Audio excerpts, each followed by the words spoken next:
ભારતના ઇતિહાસના ઉત્તમ તત્વેતા અને તત્વજ્ઞાનના શિક્ષક તરીકે આદ્ય શંકરાચાર્યનું નામ અગ્રસ્થાને રહેલ છે. આપણું અદ્વૈત તત્વજ્ઞાન એ જ ખરેખર તત્વજ્ઞાન છે એમ તેમનું માનવું હતું. તેમનો વિશ્વાસ હતો. ભારતીય સંસ્કૃતિના મહત્તા પર એમણે જે મોહર લગાવી હતી એ આજ પણ કાયમ છે. એટલે ભારતીય સંસ્કૃતિમાં એમનું સ્થાન અદ્વિતીય મનાયું છે. આચાર્યના જીવનકાળ વિશે અનેક વાદ નિર્માણ થયેલ, પણ લોકમાન્ય તિલકે શૃંગેરી મઠના ઉલ્લેખને તપાસીને આચાર્ય સન 8મા શતકમાં થયેલ છે એમ માન્ય કરેલ છે. અને બીજા કેટલાક પ્રત્યક્ષ અને અપ્રત્યક્ષ પુરાવાથી એ સિદ્ધ પણ થાય છે. બૌદ્ધ ધર્મ પ્રચારકે બુદ્ધ અને તેમના સંઘને સમાજના સર્વ સ્તરના સગળા જન પર્યંત પહોંચાડવાનો ઉપક્રમ ચલાવી રહ્યા હતા. આ વાત જાણી સમજી એમણે પોતાના શિષ્ય, અનુયાયી અને સામાન્ય લોકોને સાથે લઈને સંપૂર્ણ ભારતભરમાં ભ્રમણ કર્યું. કેરળના નંબૂદ્રી પરિવારમાં કાલડી ગામમાં જન્મેલા શંકરના પિતા અલ્પાયુષી હતા અને એટલે એના ઉછેરની જવાબદારી એની મા પર હતી. માનું કષ્ટ હાડમારી આચાર્યની નજર બહાર નહોતા અને એટલે જીવનભર તેના મનમાં માની માટે અનુપમ પ્રેમ હતો. અત્યંત બુદ્ધિમાન અને અસામાન્ય ગ્રહણ શક્તિ અને સ્મરણ શક્તિના બનેલ શંકરાચાર્ય 8મા વર્ષે જ 4 વેદોમાં પારંગતતા પ્રાપ્ત કરેલી. 13મા વર્ષે સર્વદર્શનાસ્ત્રને પૂર્ણપણે શીખી લીધા. કાંચીમાં પોતાનું પ્રાથમિક શિક્ષણ પૂર્ણ કરી માતા પાસેથી સંન્યાસ ગ્રહણની અનુમતિ મેળવી ગુરુની શોધમાં નીકળેલા મધ્યપ્રદેશમાં નર્મદા નદી કિનારે ગોવિંદ ગુરુની પાસે તેઓ પહોંચ્યા. એમની કૃપાને કારણે એમના શિક્ષણની શરૂઆત થઈ. આ દરમિયાન જ તેમને અદ્વૈત પરની વિચારધારા પરિપક્વ થઈ. ગુરુના સહવાસથી ઉપનિષદ પરનું ભાષ્ય અને શિવસ્તોત્ર પણ પૂર્ણ કર્યા. ભાષ્ય રચનાનો પ્રારંભ કર્યો. બ્રહ્મસૂત્ર, ઉપનિષદ, ભગવદ્ ગીતાનો સંપૂર્ણ અભ્યાસ પણ એમણે પૂર્ણ કર્યો અને એમની આજ્ઞા અનુસાર ભ્રમણ કરવાની શરૂઆત કરી. નિરનિરાલા પવિત્ર સ્થાનોની મુલાકાત લેતા લેતા તેઓ કાશી પહોંચ્યા. કાશીમાં અન્નપૂર્ણા દેવી પાસે એમણે અભૂતપૂર્વ એવી ભિક્ષા માંગી. એ પાર્વતી માતા, જ્ઞાન અને વૈરાગ્ય પ્રાપ્ત કરવાનું સામર્થ્ય તું મને આપ.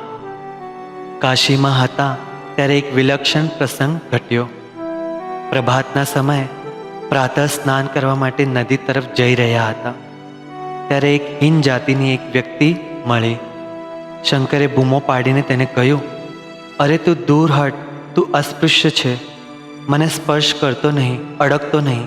પેલા માણસે એકદમ વિલક્ષણ જવાબ આપ્યો, તું કોને અસ્પૃશ્ય કહે છે?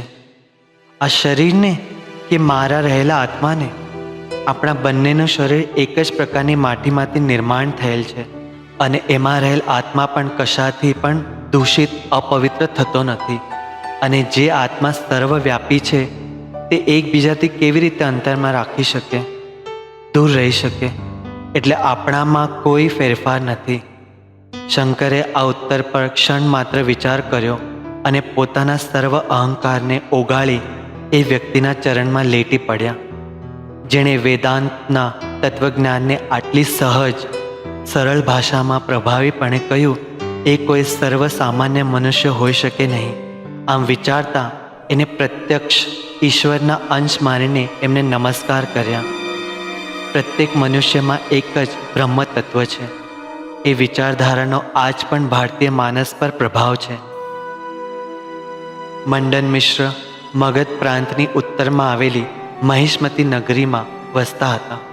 શંકરાચાર્ય આચાર્યનો ઉપદેશ અદ્વૈતવાદ પર આધારિત હતો. બ્રહ્મજ્ઞાન થવું એટલે સર્વનો પરિચય થવો અને ત્યાં સુધી પહોંચવા માટે કર્મ કરતા રહેવું જોઈએ. એમાં અપયશ આવે તો નિરાશ ન થતા, દુઃખ ન લગાડતા તટસ્થ રહેવું જોઈએ. આ ક્ષમતા નિર્માણ કરવા માટે જ્ઞાન માર્ગની ઉપાસના કરવી જોઈએ. વાતો મંડન મિશ્ર માત્ર કર્મકાંડના એક નિષ્ઠ ઉપાસક હતા. એમના ઘરનું સરનામું પૂછતા વિલક્ષણ ઉત્તર મળતો જ કે જે દ્વાર પર લટકાવેલી પિંજરાના પોપટ મેના આપસમાં વેદોનું સ્વતઃ પ્રમાણ છે કે કર્મનું ફળ કોણ આપે છે, જગત શાશ્વત કે અશાશ્વત, આવી વેદાંત ચર્ચા કરતા હોય તે જ મંડન મિશ્રનું ઘર એમ સમજવું. મિત્રો, ઘરમાં જે બોલાય વિચારાય તેવું જ ઘરમાં પાળેલા પક્ષી પણ બોલતા શીખે છે. એટલે આપણે હંમેશા ઉત્તમ બોલ બોલવા જોઈએ. શંકરાચાર્યે મંડન મિશ્ર સાથે વાદ કરવાનું નક્કી કર્યું. શરત એ હતી કે જે હારે તેણે વિજેતા ગુરુ પદ માનવું, સ્વયં શિષ્ય પદ સ્વીકારવું. બંને શરત માન્ય હતી. આ વાદ વિવાદના જય પરાજયનો નિર્ણય ઉભય ભારતી મંડન મિશ્રના પત્નીએ કરવો એમ પણ ઠરાવ્યું. એ કાળમાં સ્ત્રી પણ વેદાભ્યાસ કરતી. મંડન મિશ્ર કેવળ કર્મ પર જ ભાર મૂકતા નહોતા. જેવું કર્મ તેવું ફળ, એવી તેમની માન્યતા હતી. તો શંકરાચાર્યનું માનવું હતું કે કેવળ બૌદ્ધિક જીવન આનંદનો વિચાર કરીને ચાલવાનું શક્ય નથી. દૈનિક જીવનના નિત્ય કર્મનો વિરોધ નથી, પણ કર્મની મર્યાદા હોય છે. જીવ અને શિવ અલગ નથી હોતા. તે એકરૂપ હોવાથી અવિનાશી બને છે અને સર્વશ્રેષ્ઠ આનંદ માટે આધ્યાત્મિક જ્ઞાન સર્વસ્વ હોય છે. આ પ્રમાણેનો વાદ વિવાદ અનેક દિવસ પર્યંત ચાલતો રહ્યો, પણ અંતે મંડન મિશ્ર પરાજિત થયા અને તેમણે શંકરાચાર્યનું શિષ્યત્વ સ્વીકાર્યું.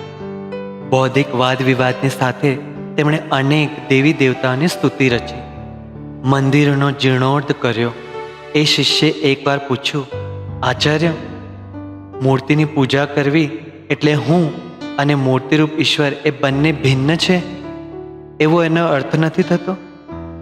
આચાર્યે કહ્યું, સર્વસાધારણ મનુષ્ય અદ્વૈત મત સમજી શકતો નથી. એટલા માટે જ ભક્તિ માર્ગની આવશ્યકતા છે. સામાન્ય જનને એ માટે એકાદ કોઈ સ્થાનની, સાધનાની, મૂર્તિની, પ્રતીક કે પ્રતિમાની આવશ્યકતા હોય છે. અને એ પછી ધીરે ધીરે ભક્તો અદ્વૈત માર્ગ પ્રતિ વળી શકે છે. અદ્વૈત વેદાંતના શિક્ષણ અને પ્રસારણ માટે ભારતભરમાં 4 પીઠ 4 મઠની સ્થાપના કરી. દક્ષિણ ભારતમાં શૃંગેરી મઠ, પૂર્વમાં ઓરિસ્સામાં ગોવર્ધન મઠ, પશ્ચિમમાં દ્વારિકામાં શારદા મઠ અને ઉત્તર ઉત્તરાખંડમાં બદ્રિકાશ્રમમાં જ્યોતિર્મઠ. બૌદ્ધ જ્ઞાન પ્રાપ્તિથી જીવન સાર્થક થાય છે.